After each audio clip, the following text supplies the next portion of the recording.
10월 31일 저희들에게 주시는 말씀 시편 32편 1절로 11절까지 말씀. 허물의 사함을 받고 자신의 죄가 가려진 자는 복이 있도다. 마음에 간사함이 없고 여호와께 정죄를 당하지 아니하는 자는 복이 있도다. 내가 입을 열지 아니할 때에 종일 신음함으로 내 뼈가 쇠하였도다. 주의 손이 주야로 나를 누르시오니 내 진액이 빠져서 여름 가뭄의 마름같이 되었나이다. 셀라. 내가 이르기를 내 허물을 여호와께 자복하리라 하고 주께 내 죄를 아뢰고 내 죄악을 숨기지 아니하였더니 곧 주께서 내 죄악을 사하셨나이다. 셀라. 이로 말미암아 모든 경건한 자는 주를 만날 기회를 얻어서 주께 기도할지라. 진실로 홍수가 범람할지라도 그에게 미치지 못하리이다. 주는 나의 은신처이오니 환난에서 나를 보호하시고 구원의 노래로 나를 두르시리이다. 셀라. 내가 내 갈 길을 가르쳐 보이고 너를 주목하여 훈계하리로다. 너희는 무지한 말이나 노새같이 되지 말지어다. 그것들은 제갈과 굴레로 단속하지 아니하면 너희에게 가까이 가지 아니하리로다. 악인에게는 많은 슬픔이 있으나 여호와를 신뢰하는 자에게는 인자하심이 두루리로다. 너희 의인들아 여호와를 기뻐하며 즐거워할지어다.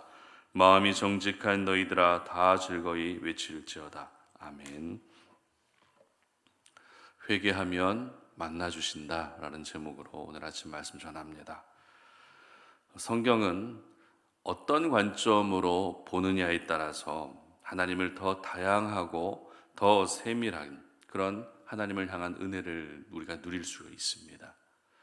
예를 들어 사랑이라고 하는 관점으로 성경을 보게 되면 성경 곳곳에서 우리는 하나님의 사랑을 더 많이 느낄 수 있게 되고, 위로라는 관점으로 성경을 보게 되면 성경을 읽을 때마다 하나님의 위로를 곳곳에서 더 많이 느끼게 되는 것입니다. 그렇기 때문에 성경은 어느 하나의 관점으로만 보기보다 더 다양한 관점으로, 될 수 있다면 많은 관점으로 볼 때 다양한 모습으로 우리에게 다가오시는 하나님을 느끼고 경험할 수 있게 되는 것입니다. 그 중에서 오늘 저희들은 만남이라고 하는 관점으로 성경을 보려고 합니다. 그리고 오늘 본문도 역시 우리가 성경을 볼 때, 오늘 본문을 이해할 때 만남이라는 관점으로 성경을 이해하고 싶은데요. 창세기부터 요한계시록까지 성경의 모든 스토리는 하나님과 인간의 만남에 대한 이야기로 이루어져 있습니다. 태초에 아담과 하와를 창조하셔서 그들을 만나 주신 사건부터 시작해서 각 시대마다 아브라함과 이삭과 야곱, 모세, 다윗 이렇게 수많은 사람들을 만나 주셨고, 또 예수 그리스도를 이 땅에 보내심으로 하나님이 우리를 만나 주셨습니다.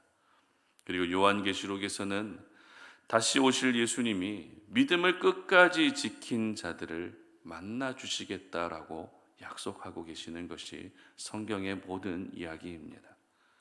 이처럼 만남이라는 관점으로 성경을 보게 되면 신앙생활의 승패는 내가 하나님을 만났느냐, 하나님을 만나지 못했느냐라고 결정된다 해도 틀리지 않을 것입니다. 저희들 역시 이 땅을 살아가면서 사모하게 되는 것 중에 하나가 바로 이 하나님과의 만남 아니겠습니까? 이미 하나님을 만나신 분이라 할지라도 매일매일 매 순간 하나님을 만나고 싶어하는 간절함이 있고, 아직 하나님을 만나지 못하신 분들은 나도 역시 하나님을 만나고 싶다라고 하는 간절한 마음을 가지고 오늘을 살게 되는 것입니다. 그렇다면 우리가 어떻게 하면 하나님을 만날 수 있을까요? 누군가를 만나려고 할 때 전화나 문자로 소통하면서 만남의 시간을, 만남의 장소를 약속하는 것처럼 하나님과도 그렇게 만날 수 있다면 참 좋겠지만, 하나님과의 만남은 그렇게 이루어질 수 있는 것은 아닙니다. 그런 점에서 오늘 본문은 저희들에게 하나님을 어떻게 만날 수 있는지를 보여주고 있는 말씀이라 할 수 있습니다. 시편 32편은 다윗이 쓴 시죠.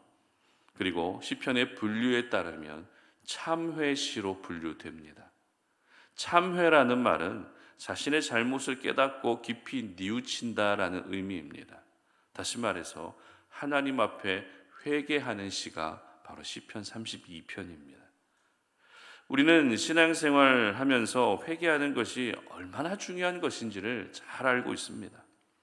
그런데 오늘 다윗은 회개가 중요한 이유에 대해서 5절과 6절 하반절에서 이렇게 고백하고 있습니다. 함께 읽어봅니다. 내가 이르기를 내 허물을 여호와께 자복하리라 하고 주께 내 죄를 아뢰고 내 죄악을 숨기지 아니하였더니 곧 주께서 내 죄악을 사하셨나이다. 셀라. 이로 말미암아 모든 경건한 자는 주를 만날 기회를 얻어서 주께 기도할지라. 아멘. 회개하면 내 죄를 용서해 주실 뿐만 아니라 하나님을 만날 기회를 얻을 수 있게 된다는 것입니다. 사실 우리가 하나님을 만날 수 있는 방법은 정말 다양합니다. 예배를 드리면서도 하나님을 만날 수 있고 찬양을 하면서도 하나님을 만날 수 있습니다. 그런데 다른 방법보다도 회개하면 하나님을 만날 수 있는 기회를 얻게 된다라는 다윗의 오늘 이 고백을 우리는 더욱더 진지하게 받아들일 수 있어야 합니다. 왜냐하면 하나님을 만난 사람에게서 나타나게 되는 가장 첫 번째 변화가 회개이기 때문입니다. 회개는 하나님을 만날 수 있는 방법이 되기도 하지만 하나님을 만난 사람에게서 보여지는 가장 성경적인 반응이자 현상입니다. 조금 전에 말씀드렸던 것처럼 우리는 예배를 드리면서도 하나님을 만날 수 있고 또 성도들과의 교제를 통해서도 하나님을 느끼고 만날 수 있습니다. 그렇다면 내가 하나님을 만났다라는 것을 어떻게 증명할 수 있을까요? 여러분, 하나님을 다 만나셨죠? 그럼 내가 하나님을 만났다라는 것을 어떻게 증명할 수 있습니까? 마음이 평안해졌고 기쁨이 넘치고 불안함이 사라졌다라는 것으로 하나님을 만났다라고 말할 수 있을까요? 물론 그것도 역시 하나님을 만난 것일 수 있습니다. 그러나 가장 성경적인 증거, 내가 하나님을 만났다라고 하는 그것을 뒷받침해 줄 수 있는 가장 성경적인 증거는 회개가 있어야 한다는 것입니다. 거룩하신 하나님이 나를 만나 주셨는데 하나님 앞에 서 있는 내 모습의 완악함과 추악함, 이 부분에 대해서 우리는 수치스러움과 부끄러움을 느끼는 것이 정상입니다. 만약 나는 하나님을 만났다라고 생각하는데 내 죄에 대한 부끄러움도 별로 없고 내 죄에 대한 회개가 없다면 우리는 다시 하나님을 만날 필요가 있습니다. 죄라고 하는 것은 결코 우리의 마음에 평안함을 가져다 줄 수 없습니다. 회개가 없는데 내 마음이 평안해졌고 회개하지 않았는데 내가 항상 기쁘다라는 것은 우리의 신앙 양심이 마비된 것일 수도 있습니다. 그래서 다윗도 3절에서 이렇게 고백하고 있습니다. 3절 읽어봅니다. 내가 입을 열지 아니할 때에 종일 신음함으로 내 뼈가 쇠하였도다. 아멘. 무슨 말입니까? 내가 회개하지 않았더니 어떻게 됐다고요? 종일 신음하게 되고 내 뼈가 쇠하여질 정도로 불안해졌다는 것입니다. 그리고 4절도 보시기 바랍니다. 주의 손이 주야로 나를 누르시오니 내 진액이 빠져서 여름 가뭄의 마름같이 되었나이다. 셀라. 아멘. 회개하지 않음으로 찾아온 불안함이 마치 하나님이 밤낮으로 나를 짓누르시는 것과 같고 내 영혼의 진액이 다 빠져서 가뭄처럼 메말라 버렸다라고 고백하고 있습니다. 여러분, 이것이 바로 회개가 없는 사람의 모습입니다. 이것이 바로 회개하지 않는 사람에게서 보여지는 가장 일반적인 모습인 것입니다. 다윗도 역시 회개하지 않았을 때에 이와 같은 불안감들이 엄습해 왔던 것입니다. 그런데 저희들은 어떻습니까? 회개하지 않았는데도 이런 영적 부담감조차도 없고 별다른 신앙 양심의 가책도 없이 살아갈 때가 있는 것 같습니다. 하나님 앞에서 우리가 오늘도 가장 먼저 가져야 할 자세는 죄에 대한 회개임에도 불구하고 내가 죄인임을 인식하기보다 나는 항상 피해자라는 것을 먼저 알아주기를 바라는 마음이 우리에게 있는 것 같습니다. 그러므로 저희들은 오늘 내가 하나님을 만나기 위해서는 반드시 나의 죄를 자복하고 회개할 수 있어야 합니다. 그리고 그렇게 하나님을 만났을 때에 나타나야 하는 가장 정상적이고 일반적이고 성경적인 반응이 바로 회개의 모습으로 나타날 수 있어야 하는 것입니다. 결국 우리는 회개를 통해서 하나님과의 진정한 만남을 가질 수 있는 것입니다. 회개를 통해 하나님과의 만남이 이루어져야 그 만남에 대한 여운이 영원히 지워지지 않는 것입니다. 신앙생활 하면서 우리에게 필요한 덕목들, 자세들이 참 많이 있습니다. 그러나 무엇보다도 가장 첫 번째는 회개가 될 수 있어야 합니다. 회개가 없는 신앙생활이 아니라 회개가 있는 신앙생활을 할 수 있어야 합니다. 이렇게 회개를 통해 하나님을 만나게 되면 8절에 기록된 약속의 말씀이 나의 말씀이 될 수 있는 것이죠. 한번 읽어보도록 합니다. 8절입니다. 내가 내 갈 길을 가르쳐 보이고 너를 주목하여 훈계하리로다. 아멘. 그렇습니다. 회개를 통해 하나님을 만나게 되면 하나님은 나의 갈 길을 가르쳐 주실 뿐만 아니라 나를 항상 주목하여 주셔서 우리가 똑같은 죄를 반복하지 않도록 매 순간 나를 훈계하여 주신다라고 약속하고 계십니다. 여러분, 회개의 은혜는 우리가 생각하는 것 이상입니다. 우리는 회개하면 하나님이 그 죄를 용서해 주신다 정도만 알고 있지만 그 이상입니다. 회개하면 하나님은 내 갈 길을 인도해 주시고 항상 주목해 주시고 같은 죄로 넘어지지 않도록 하는 것이 바로 회개의 은혜입니다. 왜입니까? 회개하면 하나님이 만나 주시기 때문입니다.